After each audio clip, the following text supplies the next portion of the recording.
Hi everyone, this is Balázs from RacingBrick. This is the second detailed building review about the 2026 Technic lineup. Today's set is the 42224 Porsche 911 GT3 R Rexy AO racing car. A long name and a very eye-catching livery. This car might be more well known in the US, but based on the comments after the reveal, there are clearly fans of the team and the livery all around the world.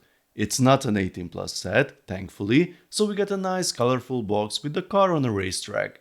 The back of the box shows the rear section, the features, and the real race car. Let's open the box. The set has 1313 pieces, the price is €140 or $150, and it will be available from the 1st of January 2026. You can already pre-order it in some countries, check the link below. We find 9 numbered bags in the box, 1 unnumbered bag, the tires, the manual, and this poor sticker sheet without any protection. Dear LEGO, this isn't a cheap set, please put this in an envelope. Sorry to interrupt, this is Balázs from the not too distant future. In bag 4 I was supposed to apply a sticker I could not find on the sheet. As it turns out, there's a second sticker sheet completely stuck inside the box. I can only emphasize what I said before, please LEGO, put this in an envelope, thank you. The manual has no extra information, we get the usual box images and a side-by-side photo to spot the similarities or the differences depending on your mood. Here's the part list, let me know if you find anything interesting, now let's start building. We begin with these assemblies, then add the new smaller pistons and the differential. According to the product page, this 6-cylinder boxer engine has the correct firing order. Now, I'm sure many of you know way more about boxer engines than I do, but as far as I know, the paired cylinders shouldn't perform this opposite motion, so this isn't a proper LEGO interpretation of a boxer engine.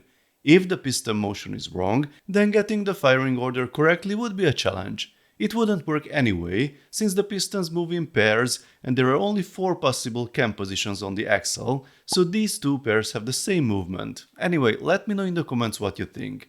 We get the 4 module long CV joints in dark bluish grey, not sure why they had to recolor the black ones from the Nissan Skyline. Building the rear axle, we don't often see these L-shaped links used in this configuration. A new CV length requires new solutions. This step is a tricky one. This assembly does not go all the way down. It's not super clear in the manual, you need to fix it in a couple of places. This is the end of phase 1. This linkage will become the operating mechanism for the air jacks, simple but effective, pretty cool. Things are getting more complicated. We add the gear and the lever to operate that function, and part of the hand-of-God steering is also installed. We join the 2 sections and finish the other side. Make sure all jacks move in sync. Phase 2 complete. Next is the front axle. It will be a compact solution and becomes very dense quickly. Now comes my pet peeve, wheel and steering wheel alignment. I won't go super deep, I will probably need a separate video for that as there will be questions and comments, but here's the short version. There's a black 12-tooth bevel gear on the steering rack and a light blue 20-tooth gear here. If the rack is centered, the axle and both gears are aligned. Then a dark blue 12-tooth gear goes on top along with a 16-tooth light bluish grey gear on the same axle. The instructions don't ask you to align these, but on this page they ask you to pay attention. Center the hubs and make sure the 2 16-tooth gears you add are properly aligned. The steering wheel goes on the brown axle. If we check the number of gears involved, the math works, hooray! Finally they added the correct gear count so the steering can be properly aligned, unlike many cars before. There's one slight issue, it all depends on the dark bluish grey axle and those 2 gears. If the axle is in the position shown in the image, you cannot align the brown axle correctly. For proper alignment, the dark bluish grey axle with the blue and grey gears must be at 45 degrees. That's the only way to align the brown axle. Because of slack, you might think you can get it right, but mathematically it won't be correct. It wouldn't really matter if the manual didn't tell you to align everything in this step, but meanwhile it forgot to tell you to align the axle in the previous step. Steering nerd out. You see, everything is awesome. Let's open bag 4. These panels are definitely new in bright green, and here's the first sticker from that second sheet. And there are way more to apply, of course. Properly aligning them is a nice challenge. The roof is fixed at this angle, then we see a rare situation where a pinhole is covered by a 1x1 tile. This will be the engine cover section. The support has a nice half module offset, then we add smaller details, phase 4 complete. This is a complex body section with lots of panel fairings and plenty of stickers, and here comes a rare printed piece. The assembly goes here. We add the other side as well, then the rear light. In phase 6 we continue with the body segments, then the door. Next bag, the seat comes before the second door.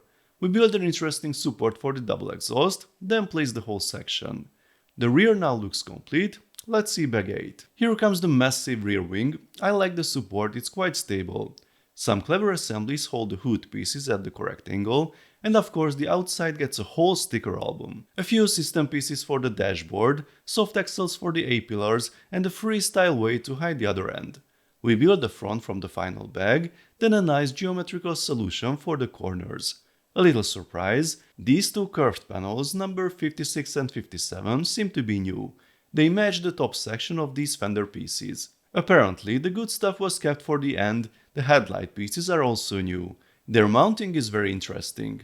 Okay, a few things were off at the front, sorry it's quite late. Now it's fixed. Adding the final elements, the wheels and tires, and we are finished. So, here is the completed model, and it looks way better in person than in the photos. I was afraid of the green, I thought it would like a John Deere Porsche mashup, but it totally works.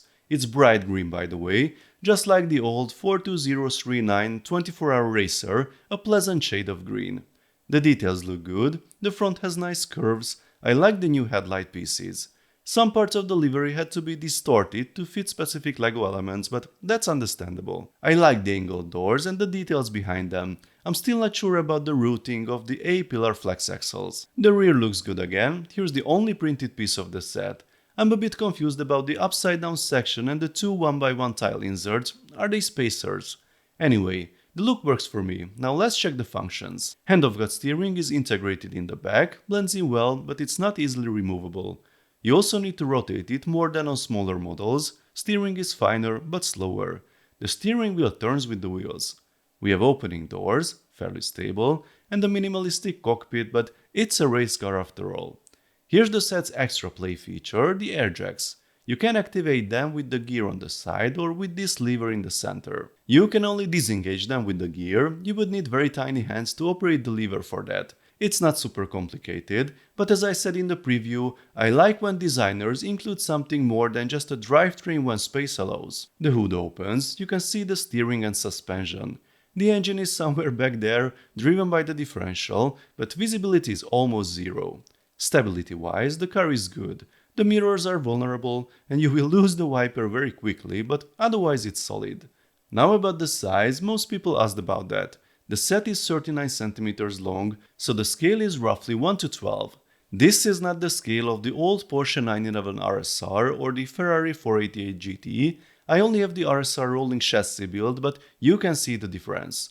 This scale matches the new generation, the 4GT, the RC Porsche GT4 e-Performance. Interestingly, the wheelbase is exactly the same, though the structure and shaping are widely different. Here it is next to some other recent cars and also compared to the members of the car transporter gang. Now the price, €140 or $150, same as the Nissan Skyline in Europe and 20-30 more than the 4GT. It looks bigger than the GT and slightly smaller than the Skyline, so considering LEGO's yearly price increases, it's not surprising.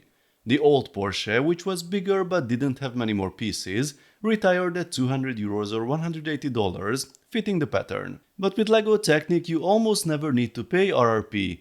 These sets are everywhere at retail, and the Porsche is already listed as low as €110 even before release, and it will drop further. For that price, I think this is a solid build. I like the new scale, fewer huge gaps, denser structure, more interesting build.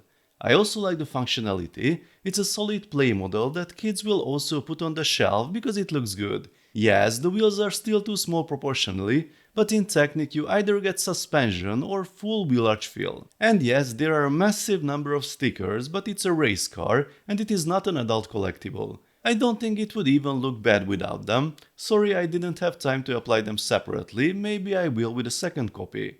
The small engine with the new pistons will bother some people. I don't mind the new parts. What I do mind is the poor quality of LEGO's product descriptions. How can you proudly promote a feature that isn't even in the car? Why do that? I don't think a proper boxer engine implementation would have been impossible. I'm sure someone will mod it soon. All in all, in today's flood of licensed Technic cars, I think this is one of the better ones. After the Ford GT, the 2026 lineup is off to a good start. Let me know folks what you think of this set, the look, the features, let's talk about it in the comment section. If you enjoyed this video then please give it a thumbs up and don't forget to subscribe with notifications as more exciting LEGO videos are coming soon. See you next time, bye bye.